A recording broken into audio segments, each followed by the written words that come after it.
Hola, ¿qué tal? En esta ocasión vamos a hablar sobre una teorización sobre la paz.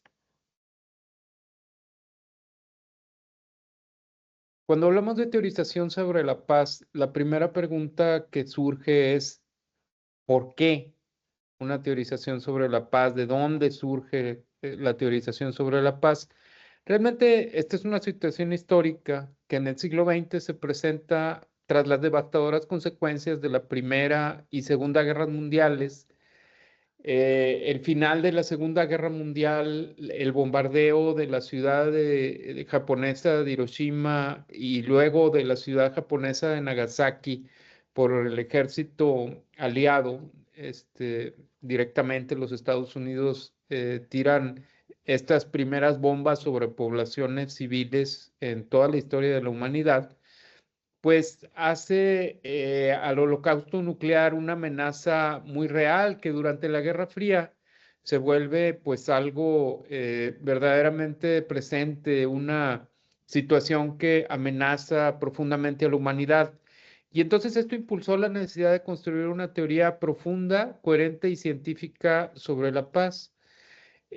Cuando hablamos de irenología, la irenología, bueno, nace, como lo sabemos, por el término es acuñado por Johan Galtung, un sociólogo noruego que hemos estudiado ya en este curso, que fundó en el 59 el International Peace Research Institute de Oslo, en la capital de Noruega, que busca, pues, eh, eh, identificar las razones por las cuales la paz puede no darse y cómo lograrla, ¿no? Cómo lograrla y cómo integrarla en nuestras culturas. Entonces, la irenología nos la propone Galtung como la ciencia que estudia la paz.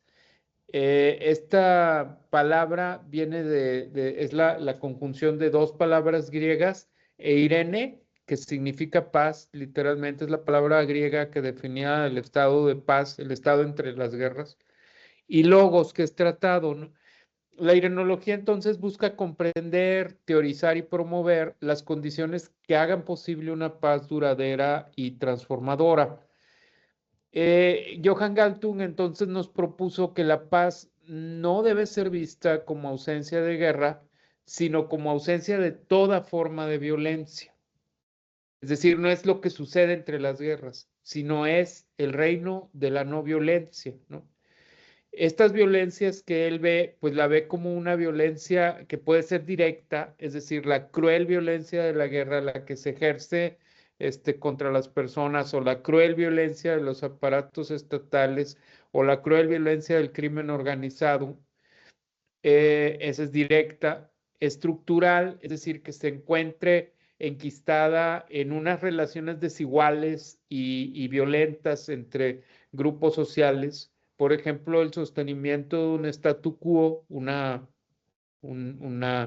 condición de vida a través de la represión y a través del uso de la fuerza pública, por ejemplo, para sostener eso. En los totalitarismos, por ejemplo, se da estas formas estructurales de violencia y esto es muy común. De hecho, es el sostén del totalitarismo es el aparato del Estado apoyado por las fuerzas públicas que sojuzgan a las personas y que las someten a través de la violencia.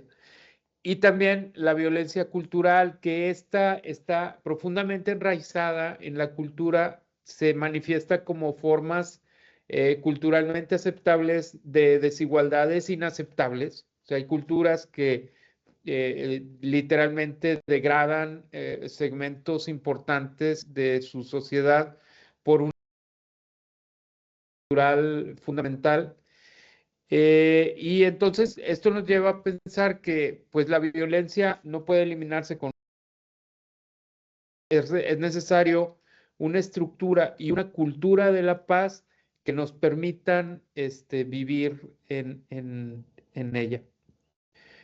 La iranología, bueno, estudia, según el jurista australiano John Gabriel Starke, se define como el conjunto de teorías, conceptos y leyes para identificar las condiciones que favorezcan un régimen pacífico.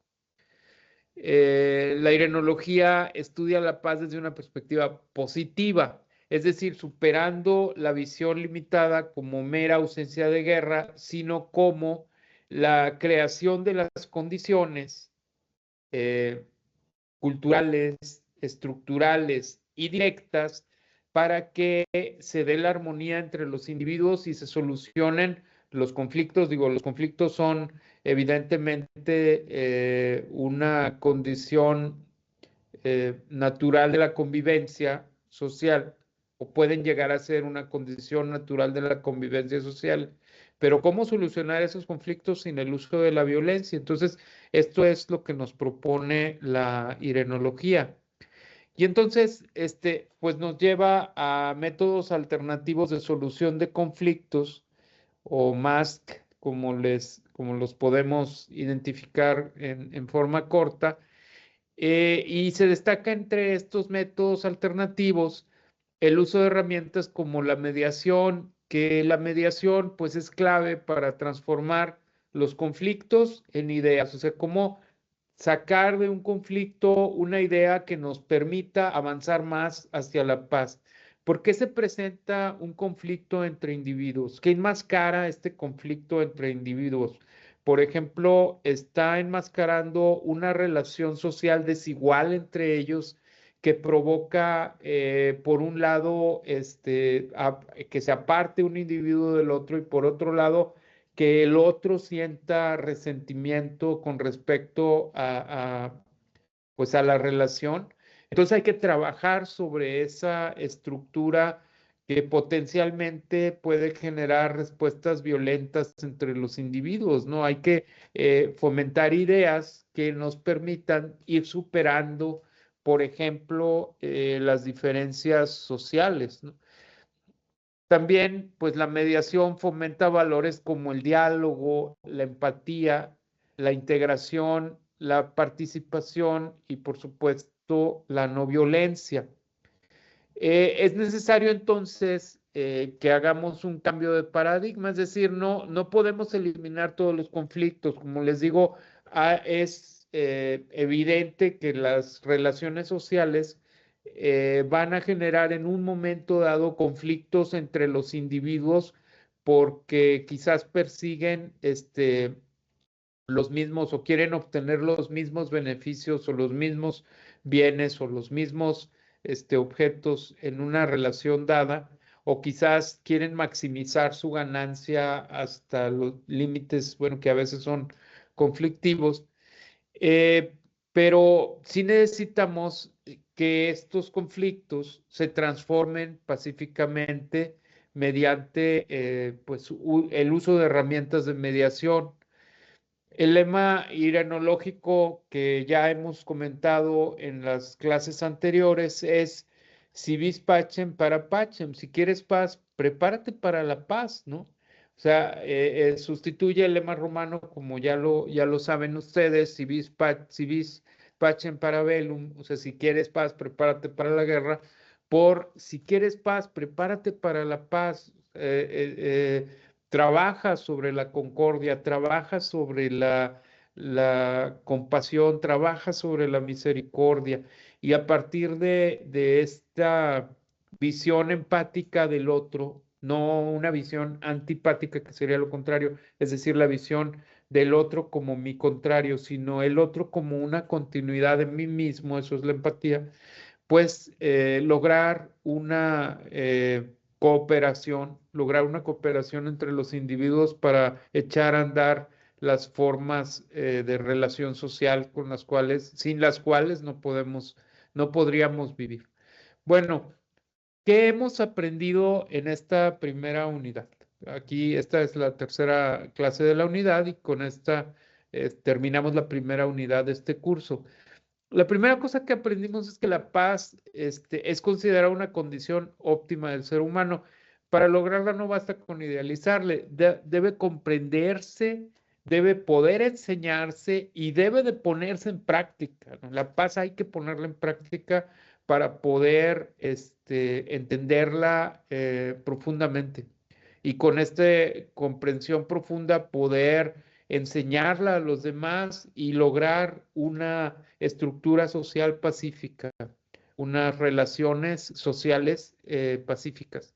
La perspectiva, también otra cosa que hemos aprendido es que la perspectiva occidental de la paz es muy limitada porque es simplemente ausencia de guerras, mientras que la perspectiva oriental que nos llega a Occidente a través del cristianismo, pues es armonía, equilibrio, justicia social, sobre todo el reino del amor, sobre todo echar a andar entre nosotros el reino del amor. También en esta primera unidad hemos aprendido que pues es necesario proponernos avanzar hacia una paz positiva que construya justicia y valores duraderos y alejándonos de la paz negativa poco a poco, ¿no? Aunque la paz negativa pues logra algo, la paz positiva es más duradera y construye valores de justicia en la sociedad y valores de equidad en la sociedad que, bueno, pues, nos permiten hacer más duraderas las relaciones pacíficas. También hemos aprendido que a lo largo de la historia ha habido personajes y movimientos pacifistas que han contribuido a consolidar una teoría de la paz y esto no es actual, o sea, sí, cierto que en la actualidad, por las dimensiones de los conflictos que hemos vivido como humanidad, es pues más que evidente que es súper necesario hacer movimientos sociales que acaben con las guerras. Los movimientos pacifistas pues, son muy antiguos, son anteriores al Imperio Romano, ¿no? Cuando hablamos, por ejemplo, del jainismo o del budismo, ¿no? O cuando hablamos del cristianismo, también es de una notable antigüedad, más de 2000 años el cristianismo como una vía práctica de pacificación de las relaciones sociales, pues nos habla de la necesidad de un abordaje permanente de la paz entre las gentes. También hemos aprendido que la irenología propone el uso de métodos pacíficos de resolución de conflictos como la mediación y también que promueve valores fundamentales para crear efectivamente una cultura de paz. Bueno, jóvenes, con esto es todo. Nos vemos la siguiente sesión. Gracias.